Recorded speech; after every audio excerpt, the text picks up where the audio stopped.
In progress. Bismillahirrahmanirrahim. Assalamualaikum warahmatullahi wabarakatuh.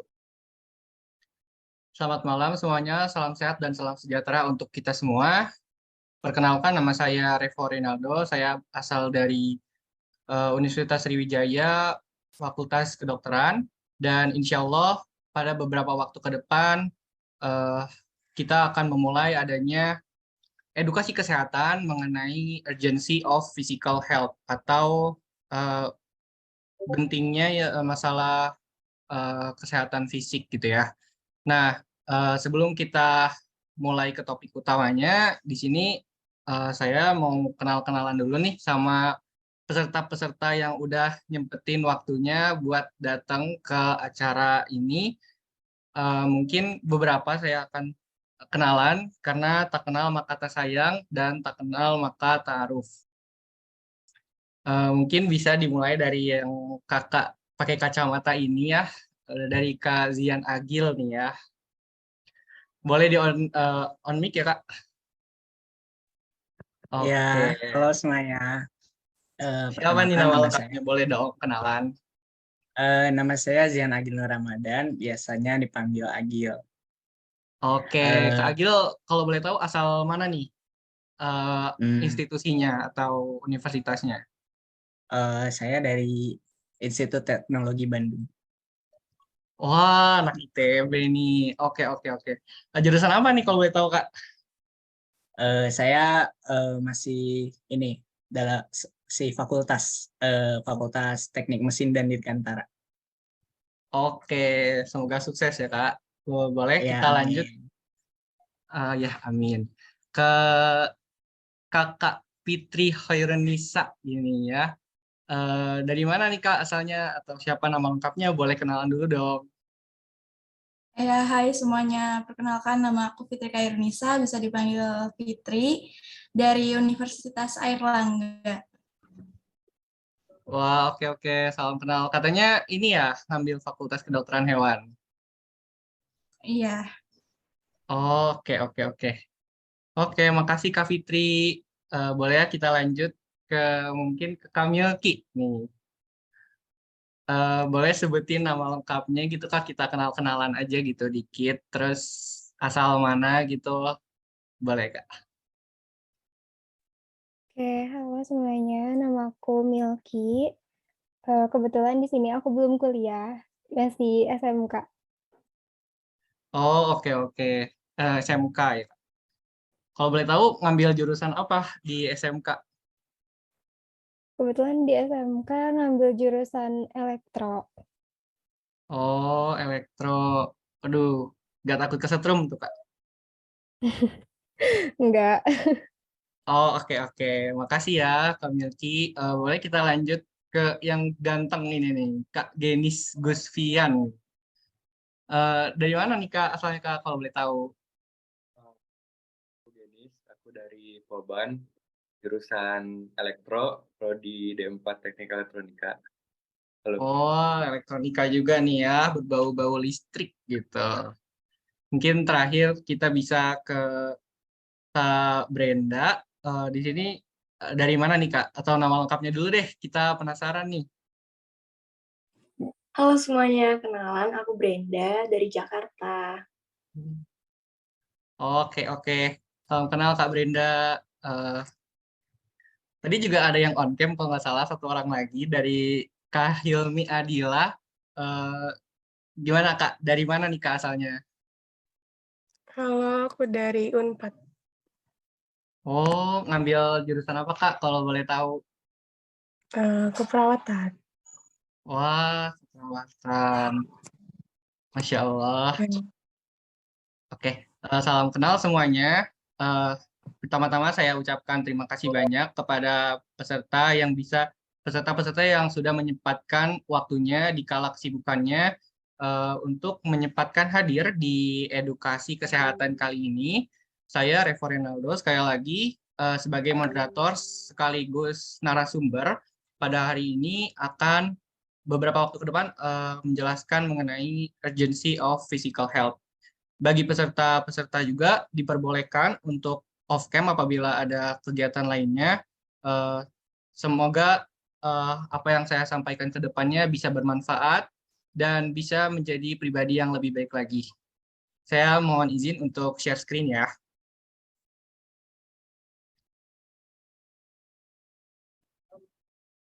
Oke.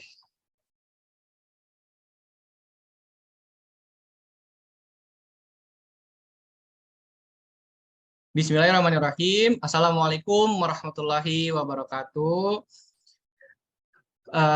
Jadi kita mulai saja langsung ke materi pada edukasi kesehatan kali ini, yaitu Urgency of Physical Health, yang disusun oleh saya sendiri, Revo Renaldo, dalam rangka untuk mengedukasi teman-teman sekalian, serta dalam memenuhi mata kuliah, tugas dari mata kuliah fisiologi otot bagi kesehatan.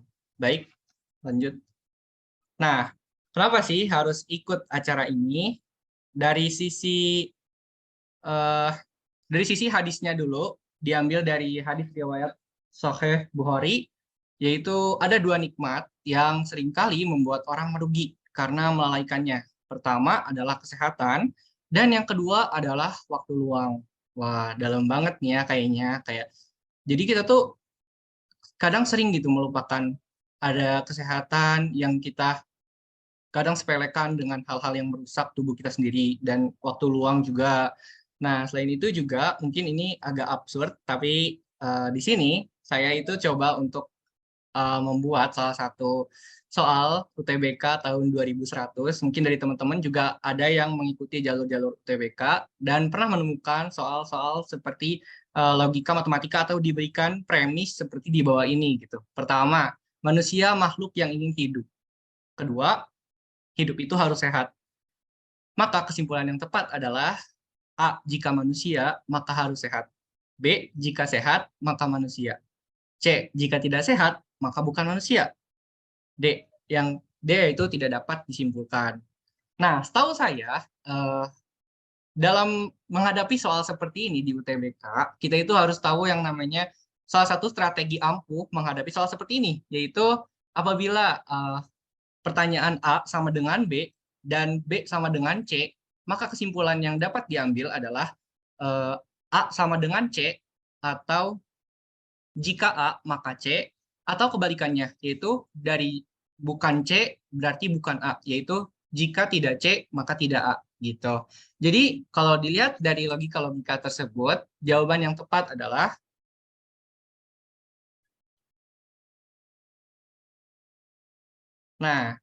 yang pertama, yaitu jika manusia maka harus sehat. Tapi jika tidak sehat maka bukan manusia. Nah, kita lanjut ya. Semoga dapat tersampaikan maksud daripada soal ini. Nah, kita bakal ngomongin apa aja sih di edukasi kali ini? Pertama, kita bakal ngomongin yang namanya kebugaran tubuh. Sering nggak sih kita dengar kayak tubuh yang bugar atau di dalam tubuh yang sehat terdapat jiwa yang kuat gitu. Nah, tapi apa sih sebenarnya dari kebugaran itu sendiri? Nah, kedua, olahraga atau workout. Nah, olahraga itu apa sih pentingnya gitu kan? Jangan kayak yang meme di bawah ini, yaitu gue rajin olahraga bukan buat status sosmed. Alasannya karena lebih baik gue ngelap keringat daripada gue harus ngelap air mata gitu. Tapi bukan sekedar itu aja ya teman-teman. Banyak manfaat daripada olahraga ini yang nanti kita akan bahas dan kupas tuntas insya Allah.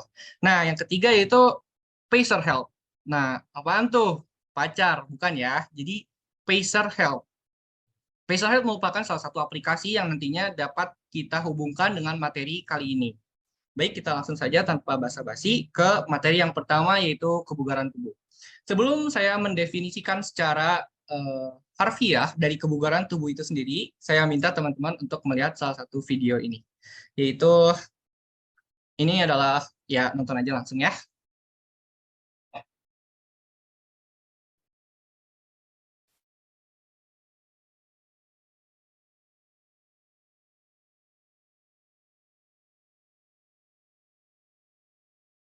Sebentar ya, kita ulang.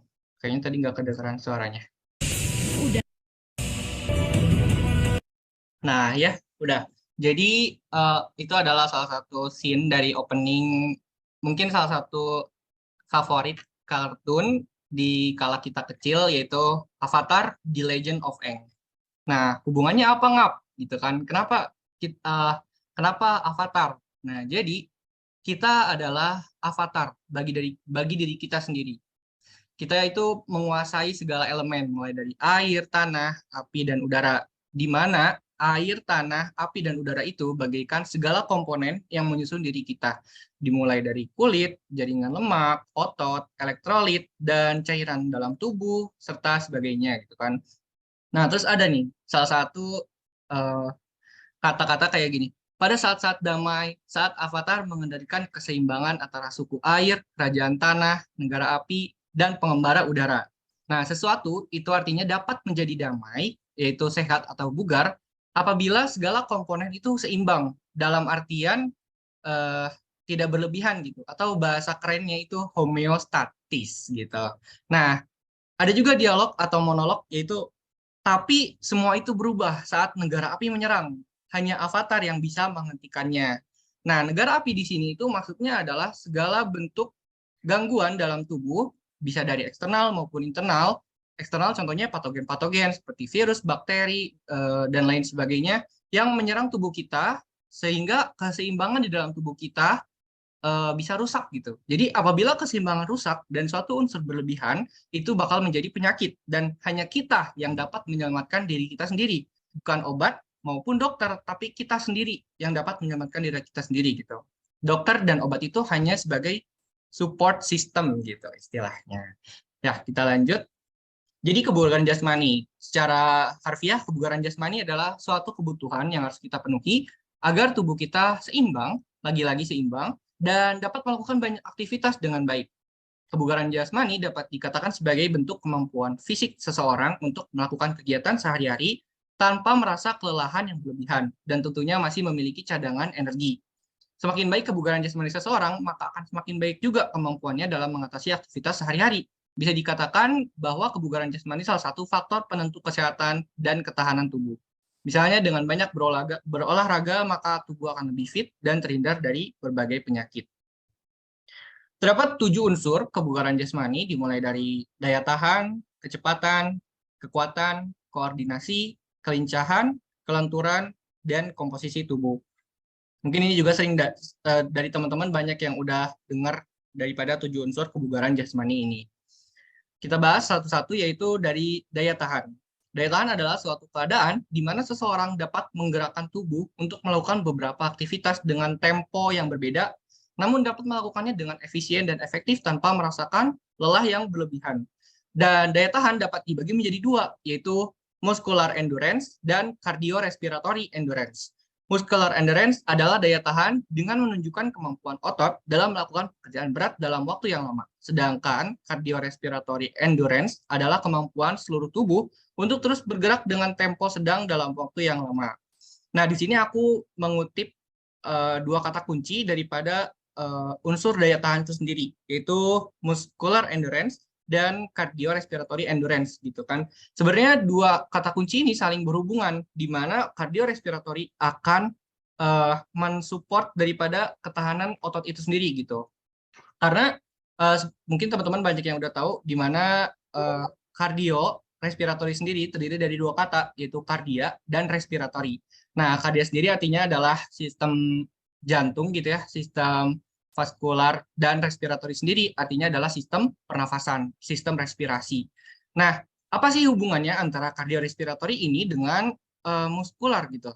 Nah, jadi secara cerita, secara deskriptif gitu ya,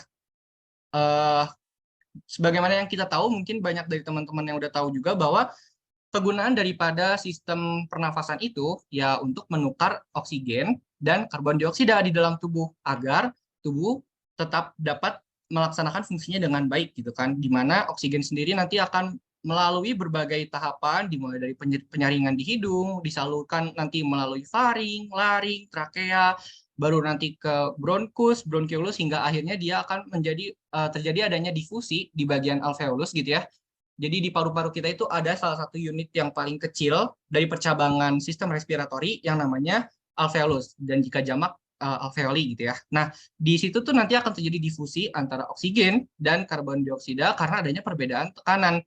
Dan akhirnya dia akan exchange di mana oksigen nanti akan dilanjutkan dari sistem pernafasan ke sistem kardio atau sistem jantung. Dia akan dipompa ke seluruh tubuh dan karbon dioksida yang sudah tertukar nanti akan dibawa ke lingkungan gitu. Nah, dari oksigen ini nantinya juga akan disalurkan ke berbagai sel, jaringan, dan organ gitu di dalam tubuh yang hingga nanti sampai ke salah satu sistem otot gitu. Jadi itu hubungannya. Lanjut kita, nah ini gambaran daripada tadi dimulai dari saluran pernafasan, mulai dari nasal passage, lalu nanti ke faring, laring, trakea, dan hingga alveolus gitu ya. Lanjut, faktor yang kedua yaitu kecepatan. Kecepatan adalah kemampuan tubuh untuk melakukan pergerakan dari satu tempat ke tempat yang lain secara cepat. Kecepatan ini dibagi menjadi 3, yaitu kecepatan sprint, kecepatan reaksi, dan kecepatan bergerak. Kecepatan ini dapat dilatih dengan berlari berdasarkan frekuensi yang disesuaikan. Ketiga yaitu kekuatan atau power. Kekuatan adalah suatu kemampuan otot-otot dalam melawan beban yang sedang dipukul oleh tubuh. Unsur kekuatan ini juga dapat disebut dengan muscle strength. Nah, kekuatan otot ini dapat berhubungan dengan daya otot atau muscle endurance. Nah, ketahanan otot adalah kemampuan otot dalam menahan kontraksi dengan beban ringan secara terus-menerus. Ada perbedaan nih antara fungsi muscle strength dan muscle endurance, di mana muscle strength itu digunakan untuk mengangkat beban yang berat dalam satu kegiatan. Contohnya ya seperti gambar di samping, mengangkat barbel gitu ya. Sedangkan muscle endurance digunakan untuk melakukan aktivitas fisik ringan dalam jangka waktu yang lama, seperti halnya menulis gitu kan, maupun otot-otot polos gitu yang dalam tubuh kita dia bekerja sepanjang hari gitu, 24/7. Lanjut. Keempat yaitu koordinasi. Koordinasi adalah suatu kemampuan tubuh untuk melakukan aktivitas atau gerakan dengan efisien dan tepat. Seseorang yang memiliki koordinasi yang baik, maka kerjasama yang dilakukan tubuhnya juga akan baik. Konsentrasi juga dapat dilakukan dengan mudah meski sambil menggerakkan tubuh secara bergantian. Nih di samping ini ada wanita gitu ya, yang multitasking. Dia pegang kalkulator, dia pegang laptop, dan lain sebagainya gitu. Yang merupakan salah satu sistem daripada konsentrasi dan koordinasi. Lanjut yaitu kelincahan. Kelincahan merupakan kemampuan tubuh untuk mengubah posisi tubuh dengan cepat. Dengan adanya kelincahan, tubuh akan bergerak dengan cepat tanpa resiko cedera. Jika kelincahan telah terbentuk dalam tubuh kita, maka kita akan dengan mudah menggerakkan tubuh dengan cepat tanpa ada rasa takut untuk terjadi kesalahan yang mengakibatkan cedera. 6. Kelenturan. Kelenturan adalah suatu kemampuan tubuh dalam melakukan gerakan secara maksimal. Kelenturan ini didukung dengan faktor seperti usia, kualitas otot, struktur sendi, dan ligamen. Ligamen sendiri, seperti teman-teman mungkin sudah banyak yang tahu juga, merupakan struktur jaringan ikat gitu ya dalam tubuh kita yang menghubungkan antara tulang yang satu dengan tulang yang lainnya. Terdapat banyak faktor kelenturan yang didukung oleh ligamen ini. Jadi apabila ligamen kita juga kurang sehat, maka kadang dapat terjadi cedera gitu. Seperti ACL, seperti teman-teman mungkin sudah banyak yang tahu. Lalu kelenturan ini harus sering dilatih karena kelenturan berhubungan juga dengan unsur kebugaran jasmani yang lain seperti kelincahan, kecepatan, dan koordinasi. Memiliki tubuh yang lentur dapat meminimalkan resiko cedera pada tubuh. Kita juga bisa melakukan pergerakan dengan bebas dalam segala aktivitas kita sehari-hari gitu. Dan yang terakhir yaitu komposisi tubuh. Komposisi tubuh adalah suatu perbandingan rasio tubuh yang memiliki massa lemak dan tanpa lemak. Massa lemak terdapat pada bagian bawah kulit, sekitar jantung, usus, sekeliling otot, dan juga paru-paru. Sedangkan bagian tubuh tanpa lemak berada di tulang, otot, dan cairan tubuh. Nah, komposisi tubuh juga ya salah satu faktor yang penting gitu ya. Seperti mungkin kita tahu rumus kalau mau ngitung massa tubuh gitu. Massa tubuh yang sesuai sama tingginya. Kayak dari tinggi tubuh dikurang 110 gitu ya, gampangnya. Jadi misal tinggi 170 ya berat badan yang pas yaitu di 60 gitu. Nah ada salah satu juga penyakit akibat komposisi tubuh yang tidak seimbang antara rasio tubuh yang memiliki massa dan tingginya gitu yaitu obesitas. Kita lanjut ke nomor 2 yaitu pentingnya olahraga. Jadi ada input dan output, yaitu inputnya untuk melatih dan mempertahankan kebugaran jasmani agar dalam kondisi prima. Dibutuhkan aktivitas fisik yang dapat dilakukan dalam bentuk latihan, sehingga akan menyebabkan output berupa latihan dan pola hidup yang terjaga akan memberikan keragaman manfaat terhadap tubuh kita. Nah, hubungannya apa sih? Seperti squat jump akan melatih strength atau kekuatan, lari dan bersepeda akan melatih endurance, yoga akan melatih flexibility, lari zigzag, agility, dan lempar tangkap akan melatih salah satu reaksi gitu ya. Nah, benefit-benefitnya ya pertama dimulai dari berat badan, di mana melakukan aktivitas fisik secara teratur akan membuat berat badan menjadi ideal dan seseorang akan menjadi lebih sehat. Lalu kemampuan kognitif yaitu kemampuan berpikir akan meningkat dan produktivitas seseorang juga akan kian maju. Lalu ada pola tidur, di mana aktivitas fisik membantu kita untuk tidur lebih nyenyak sehingga kita bangun dalam keadaan yang segar. FYI juga di yang pola tidur ini ada yang namanya irama sirkadian, salah satu fungsi dalam tubuh yang diatur oleh hormon berupa hormon melatonin, di mana ini tuh akan mempengaruhi ada yang namanya insomnia dan lain-lain sebagainya gitu ya. Lalu ada mencegah penyakit dengan tubuh yang sehat, tentunya maka kita akan terhindar dari berbagai macam penyakit dari luar. Lalu mencegah depresi dan di sisi tulang gitu ya, rutinnya seseorang dalam berolahraga itu juga berpengaruh dengan tulang mereka yang terlatih. Hal ini juga menjadi salah satu faktor seseorang dapat panjang umur. Kita masuk ke agenda kita yang terakhir yaitu aplikasi Pacer Health.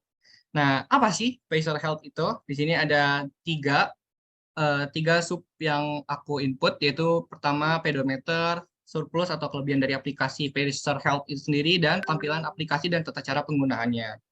Dimulai dari pengertian Pacer Health itu sendiri, yaitu berupa aplikasi yang fungsinya untuk menghitung jumlah langkah kita dalam sehari, di mana secara fakta yaitu manusia itu minimal harus menempuh 10.000 langkah per hari gitu. Nah, fungsi daripada aplikasi Pacer Health itu ya ini yaitu sebagai pedometer, di mana pedometer adalah alat elektronik yang digunakan untuk menghitung langkah orang yang berjalan atau berlari.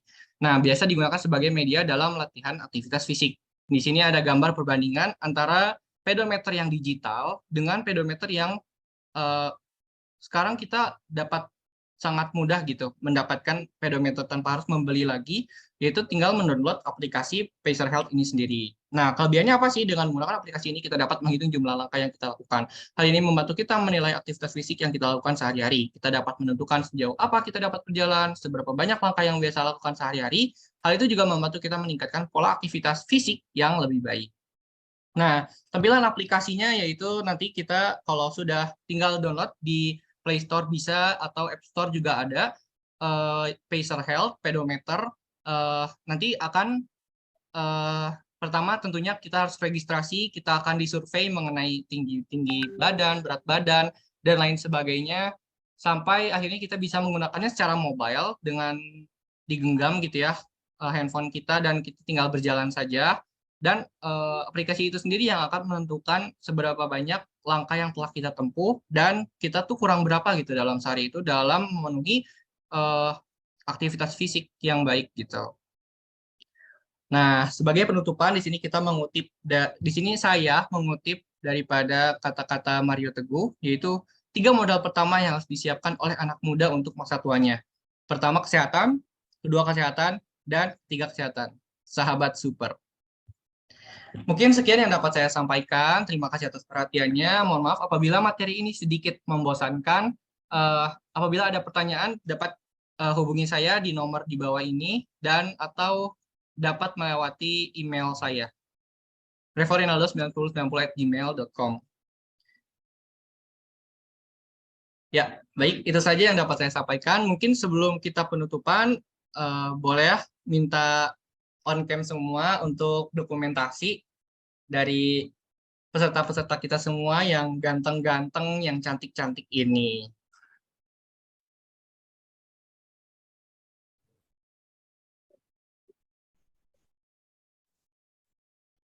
Oke.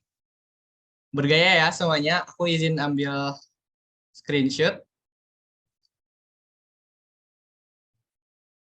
1, 2, 3. Dah. Ya, baik. Terima kasih sekali lagi saya ucapkan kepada para peserta yang telah menyempatkan waktunya di kala kesibukannya untuk menghadiri edukasi kesehatan ini. Saya Revo Renaldo, pamit undur diri. Apabila ada kesalahan kata, saya mohon ampun. Wabillahi taufik wal hidayah. Wassalamualaikum warahmatullahi wabarakatuh. Terima kasih semuanya.